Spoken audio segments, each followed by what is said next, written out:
Assalamualaikum warahmatullahi wabarakatuh. Selamat datang kembali di channel Studi Akuntansi Indonesia.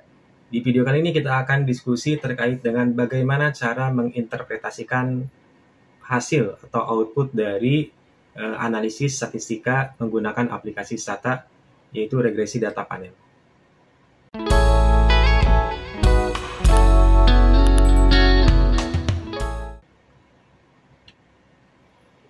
Baik teman-teman, ini adalah contoh salah satu output dari aplikasi Stata.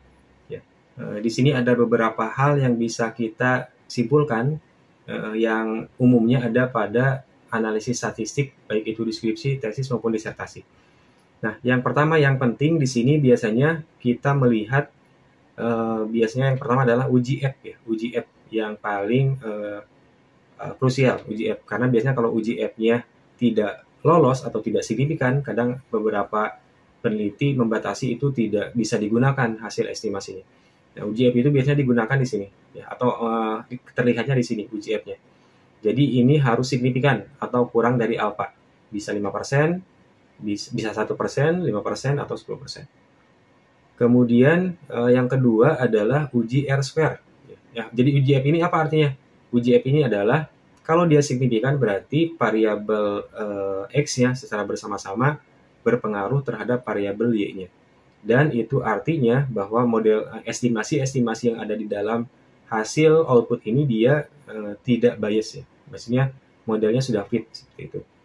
Kalau dia ini tidak signifikan berarti unfit, artinya belum fit modelnya. Berarti ada yang salah dengan model penelitian kita. Kemudian yang kedua adalah R-square atau uji determinasi. Uji R-square ini menunjukkan seberapa besar pengaruh variabel X kita terhadap variabel Y-nya. Misalkan ini ada dua variabel. Ini ada yang within, between, overall. Jadi kalau misalkan overall ini semua tahun dan secara keseluruhan. Jadi digabung gitu. Secara keseluruhan dari tiga tahun atau tahun dari analisisnya. Maka ini kita menggunakan R-square-nya adalah overall ini. Kalau dia between ini berarti antar tahun ya, antar tahun. Bisa antara tahun 1, 2, dan 3. Tapi kalau weight ini dalam 1 tahun. Ya, dalam 1 tahun pengamatan dia determinasinya adalah 0,6. Nah, berarti ini adalah hasil dari uji determinasinya. Contoh misalkan kita menggunakan yang overall, berarti ini interpretasinya adalah variabel X dalam penelitian ini berpengaruh secara bersama-sama terhadap variabel Y sebesar 72%. Artinya variabilitas variabel Y dijelaskan 72% oleh variabel X yang ada dalam penelitian ini. Ya, jadi determinasi itu seperti itu hasilnya. Kemudian yang selanjutnya adalah uji T. Uji T itu adalah uji untuk pengaruh setiap variabelnya. Jadi biasanya kita lihat dari p-value ini. Ya. P-value ini, P lebih besar daripada Z. Ya. Ini adalah disebutnya p-value. Kalau ini kurang dari alpha, kurang dari 1%, kurang dari 5%, atau kurang dari 10%, ini maka bisa disimpulkan bahwa ini variabel X-nya dia berpengaruh, signifikan. Tapi kalau kurang dari alpha, maka dia tidak berpengaruh. Misalkan ini 0,2, berarti ini tidak berpengaruh karena lebih dari alpha. Ya. Itu biasanya yang disimpulkan dari output hasil SATA. Yang lainnya misalkan ini number of observation, ini adalah jumlah data. Ya. Misalkan kita penelitian 3 tahun, ada 100 perusahaan, berarti 300. Maka yang 300 itu harusnya muncul di sini. Number of group ini adalah jumlah individunya. Misalkan kita 3 tahun, 100 perusahaan, maka yang 100 itu harusnya muncul di sini. Ya, jadi yang 300-nya di sini, yang 100-nya muncul di sini. Kalau misalkan 3 tahun, untuk 100 perusahaan. Itu. Nah, ini adalah jumlah observation, jumlah data, jumlah grup, jumlah individunya. Kemudian ini adalah menggunakan random effects ya, GLS regression. Kemudian ini dia menggunakan RE, random effects dengan robustness. Ini tadi untuk yang terjadi hetero atau autokorelasi. Ya, untuk mengatasi hetero dan autokorelasi. Nah, bagaimana kesimpulan dari hasil studi kasus kita yang di video-video sebelumnya? Dari hasil studi kasus kita sebelumnya, diketahui bahwa hasil model yang terpilihnya adalah FE dengan robustness, karena ternyata terjadi hetero dan autocall. Nah, dari hasil ini bisa kita simpulkan yang pertama, uji F-nya dia signifikan. Artinya model ini sudah fit, sudah bagus nih, sudah bisa kita gunakan untuk menyimpulkan hasil penelitiannya. Berarti sudah kurang dari alfa. Yang kedua, uji determinasinya. Nah, uji determinasinya cukup tinggi ya, di sini 0,9. Artinya adalah bahwa variabel X dalam penelitian ini menjelaskan variabilitas variabel Y sebesar 90%. Artinya variabel Y ini dipengaruhi 90% oleh variabel-variabel ini, FDR, NPF, char, size, age, dan lain sebagainya. Jadi dipengaruhi oleh variabel lainnya itu hanya mungkin 0,1% saja, atau hanya 10% saja dipengaruhi oleh variabel lain. Sisanya 90% dipengaruhi oleh variabel-variabel yang ada dalam penelitian ini.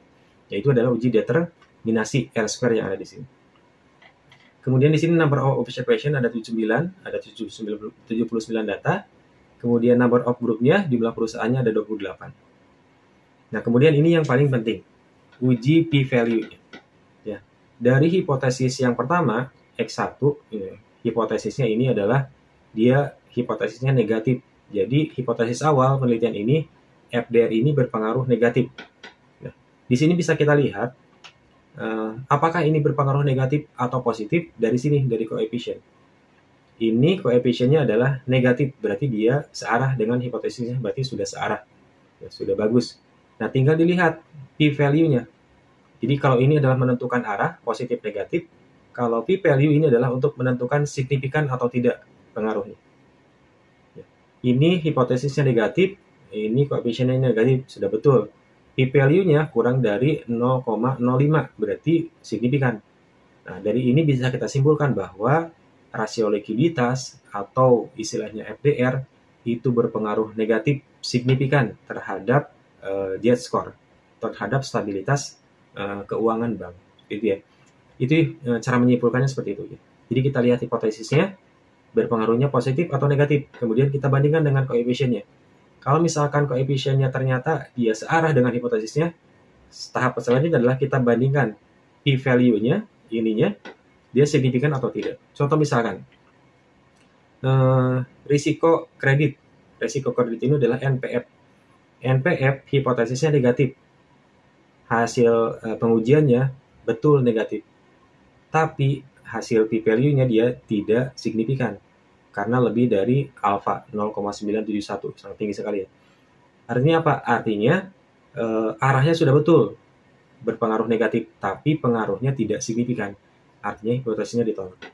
Karena meskipun koefisiennya sama, negatif, tapi hasilnya pengaruhnya tidak signifikan. Artinya apa? Artinya risiko kredit ini tidak berpengaruh terhadap stabilitas keuangan bank. Gitu. Kemudian yang char misalkan, char, CAR ini hipotesisnya plus, positif. Kemudian kalau kita lihat di sini, char-nya juga positif, berarti sudah sesuai arahnya. Kita selanjutnya adalah lihat p-value-nya. P-value-nya dia sudah kurang dari alfa, berarti signifikan. Berarti artinya hipotesis CAR ini diterima. Karena hipotesisnya plus, hasil pengujiannya juga plus. P-value-nya juga kurang dari alfa, artinya signifikan. Berarti bisa kita simpulkan bahwa stabilitas keuangan bank dipengaruhi oleh kecukupan modal atau CAR. Ya. Kemudian terakhir, ukuran bank. Ukuran bank di sini hipotesisnya adalah plus. Ya, jadi kita awalnya berhipotesis bahwa ukuran bank itu akan berpengaruh positif. Nah, kita lihat di sini ukuran bank. Ukuran bank itu adalah size. Ternyata di sini size ini dia di dalam hasilnya adalah negatif. Ya, artinya tidak sama antara hipotesis dengan hasil pengujiannya. Maka di sini otomatis ditolak hipotesisnya karena tidak sesuai arahnya dengan hipotesisnya. Yang menjadi pertanyaan kadang-kadang ada yang seperti ini. Hipotesisnya positif, koefisien hasilnya dia negatif, tapi p-value-nya dia signifikan. Yang seperti itu gimana? Nah, jadi teman-teman, yang pertama kali kita lihat itu adalah koefisiennya dulu. Koefisiennya sama atau tidak?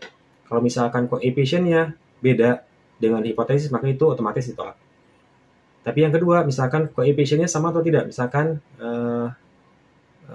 itu misalkan kalau koefisiennya sudah berbeda, maka mau p-value-nya signifikan atau p-value-nya tidak signifikan, maka itu tetap ditolak. Ya, contoh misalkan ini hipotesisnya negatif, kemudian ini hipotesisnya positif, kemudian ini negatif hasilnya, tapi ternyata p-value-nya signifikan. Kan itu beda ya. Hipotesisnya positif, kemudian hasilnya negatif, berbeda arahnya, tapi p-value-nya signifikan, pengaruhnya signifikan. Maka pada kesimpulan akhirnya sebetulnya tidak berpengaruh. Karena kenapa? Karena arahnya tidak sesuai dengan hipotesis kita. Ya, itu yang saya temukan dari beberapa diskusi dengan dosen-dosen lain dan dari beberapa referensi. Jadi, kalaupun p-value-nya ini signifikan, kurang dari 0,05, tapi kalau koefisien hipotesis antara arah pengaruh hipotesis dengan koefisiennya berbeda, maka tetap kesimpulannya adalah tidak berpengaruh. Ya, karena apa? Karena arah hipotesis dengan arah koefisien hasil pengujiannya berbeda, meskipun p-value-nya signifikan. Ya, itu jadi kalau koefisiennya sudah tidak sama, berarti itu otomatis tidak berpengaruh. Ya, jadi itu adalah cara menginterpretasikan hasil analisis statistik menggunakan aplikasi Stata. Ya. Itu mungkin teman-teman yang bisa kita bahas dari video interpretasi hasil analisis statistik ini. Mudah-mudahan bermanfaat. Sampai bertemu di video-video selanjutnya. Terima kasih. Assalamualaikum warahmatullahi wabarakatuh.